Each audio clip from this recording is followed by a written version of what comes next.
రేపటి నుంచే సెలవులు. అవును. రాష్ట్ర వ్యాప్తంగా సమ్మర్ హాలిడేస్ వేసవి సెలవులు అయితే ప్రకటించడం జరిగింది. సో, రేపటి నుంచే విద్యార్థులందరికీ కూడా స్కూళ్ళు, కాలేజీలు అన్నిటికి కూడా సెలవులైతే ఇవ్వడం అయితే జరిగిందనమాట.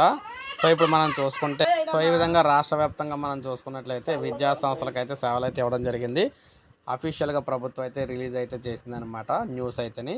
సో, రేపటి నుంచే విద్యా సంస్థలకైతే సెలవులిస్తున్నామని, మళ్ళీ జూన్ 12 తర్వాతే ఇవైతే ఓపెన్ అవుతాయని చెప్పేసి చెప్పడం అయితే జరిగింది. మీరు చూడొచ్చు 24 నుంచి పాఠశాలకు వేసవి సెలవులు.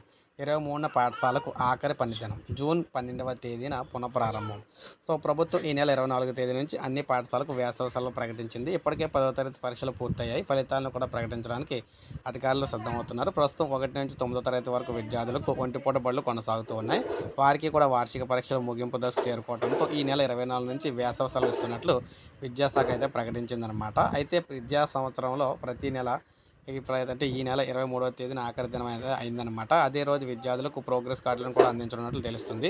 జూన్ 12వ తేదీన పాఠశాల పునఃప్రారంభం అవుతాయని చెప్పేసి వెల్లడించడం జరిగింది. తమ ఆదేశాలు పాటించకుండా ఎవరైనా పాఠశాల నడిపితే చట్ట ప్రకారం చర్యలు తీసుకుంటామని కూడా చెప్పడం అయితే జరిగింది. సో, వేసవి సెలవుల దృష్ట్యా విద్యార్థులు ఇళ్ల వద్ద జాగ్రత్తలు అయితే పాటించాలని చెప్పేసి కూడా సూచించడం అయితే జరిగింది. సో, చూసారు కదా, ఈ విధంగా మనకి సెలవులు అయితే ఇవ్వడం జరిగిందనమాట. సో, ఒక లైక్ చేయండి, సబ్స్క్రైబ్ చేసుకోకపోతే మన ఛానల్ సబ్స్క్రైబ్ చేసుకొని ఫాలో